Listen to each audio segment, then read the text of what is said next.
Ihr Lieben, keine Angst, ich halte mich kurz. Ein paar Worte erlaubt mir aber auch, zum Frank zu sprechen. Der Grund unseres heutigen Beisammenseins ist nämlich ein ganz besonderer. Seit Mitte April verfügt Frank über eine Menge geistige Energie. Sein Geist erforscht ferne Horizonte und sucht pausenlos nach neuen, anregenden Ideen.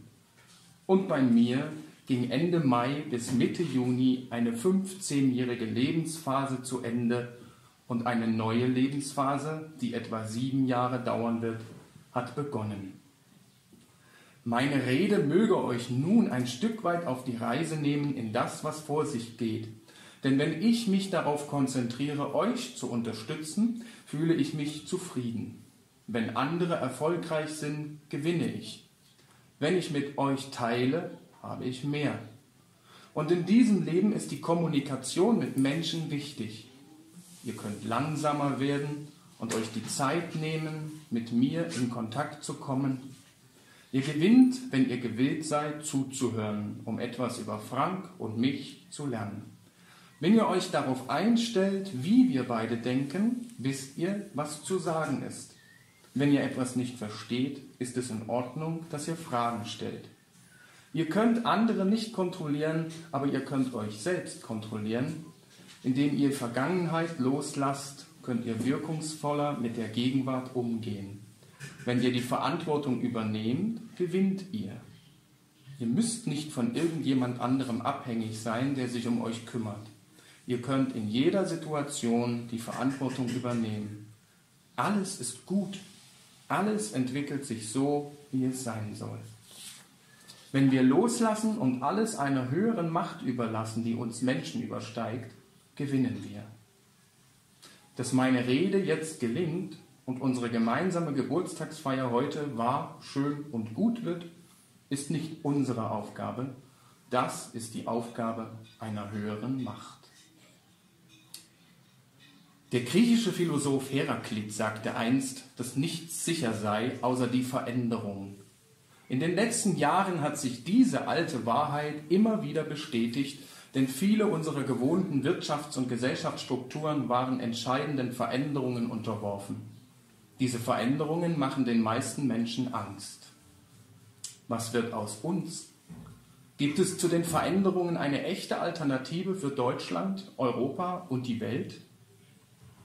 Seit Mai 2018 weicht der Pioniergeist mit seinen Visionen von Veränderung und technischem Fortschritt immer mehr dem aufkeimenden Bewusstsein, dass die Werte unserer Gesellschaft einer radikalen Erneuerung bedürfen.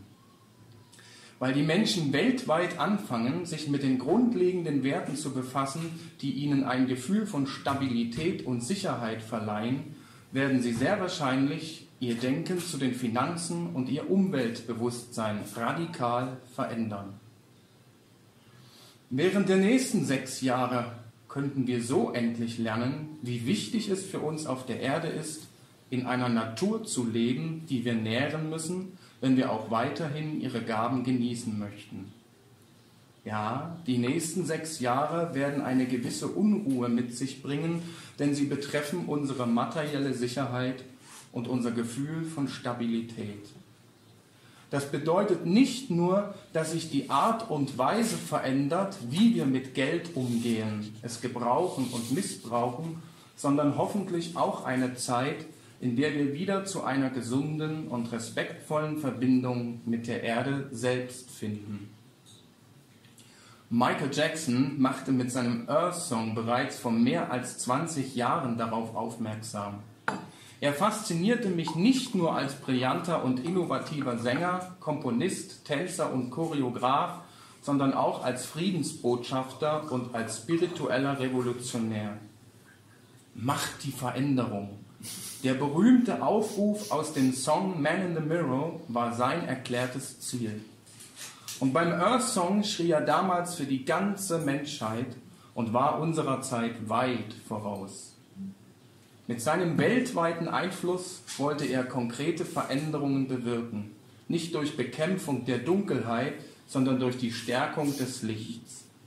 Liebe, Heilung, Wohltätigkeit, Schutz der Kinder. Und gerade dort setzten die falschen Anschuldigungen und der Rufmord an. Michael Jackson war für gewisse Kreise zu einer spürbaren Bedrohung geworden.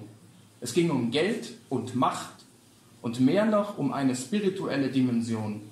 Die Botschaft des Lichts, die immer wieder bekämpft und ins Gegenteil verdreht wird, insbesondere auch in diesem Jahr wieder durch Angriffe auf den vor genau 10 Jahren verstorbenen Botschafter.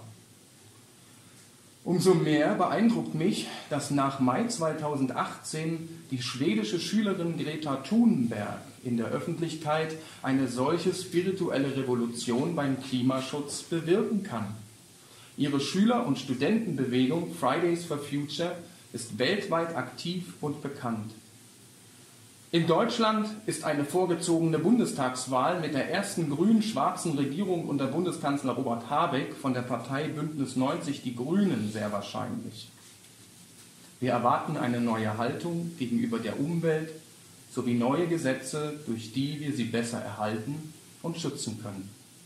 Das schließt auch die Tierwelt der Erde ein, die so lange an das untere Ende der Hierarchie verbannt war. Das dringende Gesellschaftsbedürfnis nach Veränderung und einer Neubewertung der Wert- und Sicherheitsmaßstäbe, das diese Zeit widerspiegelt, dürftest du, Frank, in deinem Leben als ein gründliches Erwachen auf intellektueller und spiritueller Ebene erleben. Deine Sicht der Welt verändert sich radikal seit deiner Erwachsenentaufe vom April 2015 und du öffnest dich vielen neuen Ideen, die du früher vielleicht als abwegig oder irrational abgetan hast. Der tiefere Kern deiner Veränderung ist mit einer ganzheitlichen Lebensvision verknüpft, in der für dich die Verbindungen zwischen verschiedenen Wissenschaften sichtbar werden und dein Verständnis umfassender und intuitiver wird. Dein neuer Weitblick der Welt mag einhergehen mit positiven Nebenwirkungen wie einem Interesse an Sprachen und einer sich vertiefenden Wertschätzung der Sitten und Denkweisen anderer Nationen und Völker. Themen wie Psychologie, Astrologie, Metaphysik und Ethik ziehen dich stark an. Ja, du spürst vielleicht sogar, dass du einer echten Offenbarung über die Natur des Lebens und des Universums teilhaftig geworden bist. Wissen und Ausbildung gewinnen für dich zunehmend an Bedeutung. Auf einer tieferen Ebene wandeln sich auch deine moralischen und ethischen Einstellungen und vielleicht stellst du fest, dass du aus früheren religiösen oder spirituellen Überzeugungen hinausgewachsen bist, weil diese nicht umfassend genug waren. Die nächsten 4 Jahre erweisen sich vermutlich weiterhin als erhellend und lohnend für dich, besonders in deiner Einstellung zum Leben und in deinem philosophischen Überblick. Versuche, die Gelegenheiten wahrzunehmen und zu nutzen, die dir begegnen, um deinen Wissensschatz zu erweitern, sei dies durch Studium, Reisen oder die Auseinandersetzung mit anderen Kulturen. Diese Jahre könnten sich als eine der anregendsten und gedanklich bereicherndsten Phasen deines Lebens erweisen. Ich erlebe derzeit in meiner Einstellung zum Körper und der Umgebung, in der ich lebe, große Veränderungen. Am 20. Mai durfte ich mit Hilfe einer Schwimmbrille, die auf den Augenhöhlen sitzt, den Kopf trotz eingesetzter harter Kontaktlinsen ins Wasser stoßen, die Augen öffnen und das erste Mal in meinem Leben unverschwommen scharf die Unterwasserwelt sehen. Ich konnte nicht ahnen, dass dies die Vollendung einer 15-jährigen Lebensphase markiert. Doch nach meiner ersten eleganteren, effizienteren und erfolgreicheren Unterwasserschwimm-Performance 5 Tage später und meinen dabei immer wiederholten Ausruf „Schwimmen ist so geil!", wurde mir klar, der 25. Mai war spürbar der Beginn des Übergangs von einer alten hin zu einer neuen Lebensphase, die etwa 7 Jahre dauern wird. Mit meiner ersten eleganten, effizienten und erfolgreichen Schwimmperformance in einer langen, hautengen und festsitzenden Schwimmhose vom 14. Juni bin ich in der neuen Lebensphase schließlich ganz angekommen. Diese sportlich aussehende und für ein regelmäßiges Schwimmtraining ideal geeignete Schwimmhose ist der Amazon-Bestseller Nummer 8 unter den Badehosen und das 41. Geburtstagsgeschenk unserer Oma Gisela.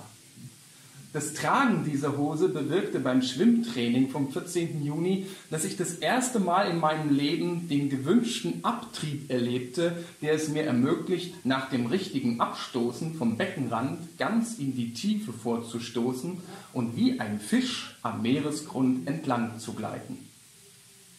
Eine 15-jährige Lebensphase ging bei mir zu Ende und eine neue Lebensphase, die etwa 7 Jahre dauern wird, hat begonnen. Die Lebensphase, die Mitte Juni zu Ende ging und die sich vielleicht mit Arbeit an sich selbst überschreiben lässt, begann vor genau 15 Jahren mit meinem Musiktheoriekurs an der Hochschule für Musik in Saarbrücken zur Vorbereitung auf meine musikalische Eignungsprüfung. Das war Anfang Mai 2004. Das gesellschaftliche Bedürfnis nach einer Neubewertung der Wert- und Sicherheitsmaßstäbe kündigte damals eine Zeit an, die von intensiven spirituellen und emotionalen Erwachen in meinem eigenen Leben geprägt war. Tiefe Erlebnisse wurden mir zuteil und ließen mich eine wachsende Verbundenheit mit dem ganzen Leben spüren. Ich glaube, ich habe gar einen Blick auf eine spirituelle Wirklichkeit erhascht, der einen Wandel der Art und Weise bewirkt, wie ich mit den Dingen des alltäglichen Lebens umgehe. Ein solches Erwachen war nicht immer bequem, denn es zog Veränderungen der Denkgewohnheiten mit sich. Manchmal stiegen Gefühle einer bestimmten intensiven Art an die Oberfläche. Sie waren mir nicht vertraut oder wirkten beunruhigend, weil ich sie nicht immer unter Kontrolle haben konnte. Doch ich habe versucht, nicht unsicher zu werden, wenn ich solche Verschiebungen und Veränderungen im Innern spürte. Meine Besorgnis war schwer in Schach zu halten, doch nicht, weil irgendetwas Schreckliches geschehen würde, sondern weil ich eine starke emotionale Verbindung mit einer breiteren und tieferen Wirklichkeit erfuhr, die unter der Oberfläche des Lebens liegt.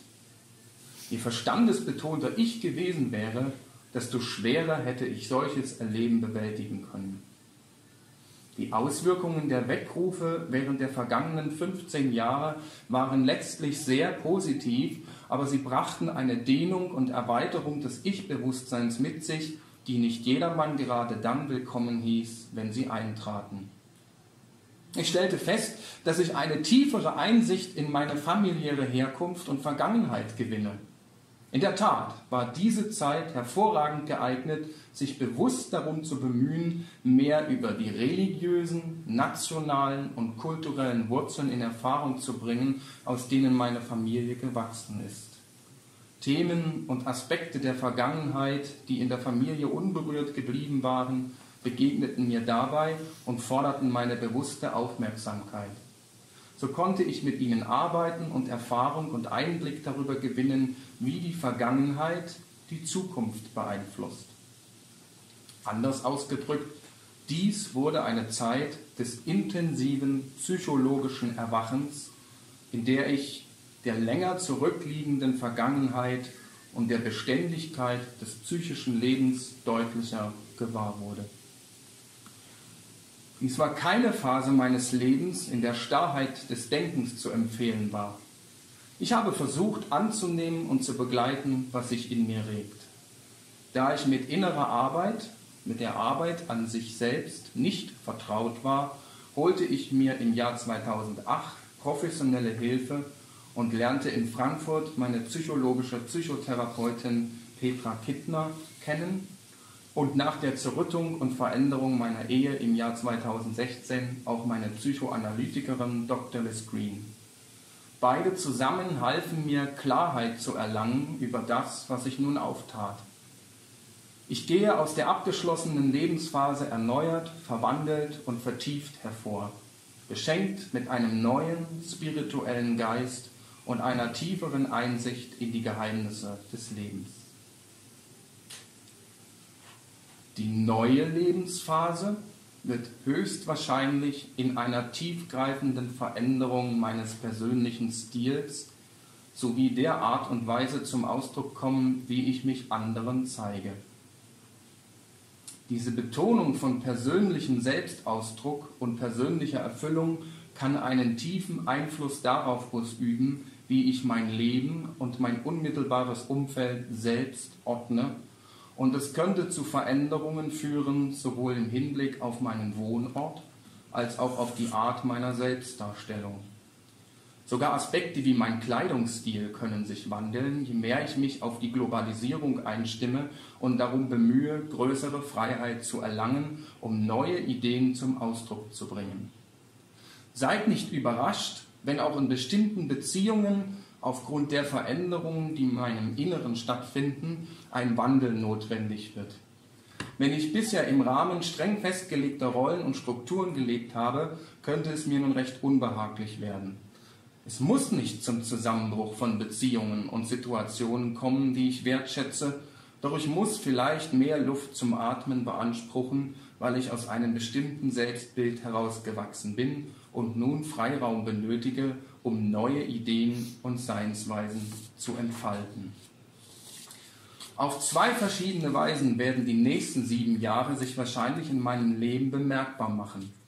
Entweder strebe ich selbst Veränderungen in meinem unmittelbaren Leben an, oder die Veränderung wird mir auferlegt werden. Letzteres tritt umso wahrscheinlicher ein, je weniger ich meiner inneren Stimme Beachtung schenke. Wenn mir von außen irgendwelche Veränderungen aufgezwungen zu werden scheinen, dann will ich versuchen, diese als einzigartige Gelegenheiten zu sehen, meine Sicht zu erweitern und mein Leben auszudehnen. Nur das, was alt und überholt ist, dürfte in dieser Zeit meinen Lebenskreis verlassen. Je bereitwilliger ich bin, solche überholten Denkweisen und Situationen loszulassen, desto aufregender und kreativer werden sich die Ergebnisse gestalten. Dies gilt insbesondere für Freundschaften, Arbeitsbeziehungen und enge Partnerschaften, in denen der Wunsch nach Sicherheit das beherrschende Motiv war, nicht die Bedürfnisse meines Herzens, Fühlens und Denkens. Die Energie dieser Zeit ist distanziert und fortschrittlich. Sie dürfte mir zu einer willkommenen Erweiterung meiner Perspektive verhelfen. Ich könnte mir ermöglichen, sich mehr auf meine inneren Gaben und Anlagen als auf äußere Strukturen zu verlassen, die mir in der Vergangenheit zwar Sicherheit zu vermitteln schienen, mich heute jedoch einengen. Ich will versuchen, sich der aufregenden und inspirierenden Qualität der kommenden 7 Jahre ganz zu öffnen. Solange ich mit beiden Füßen auf dem Boden bleibe, werde ich feststellen können, wie mein Leben sich auf mannigfache, lohnende Weisen erweitert. Ihr Lieben, jetzt habt ihr mir so lange zugehört. Habt Dank dafür, für eure herzlichen Glückwünsche und Geburtstagsgeschenke. Lasst uns nun froh das Glas erheben. Auf die nächsten Jahre. Gesundheit.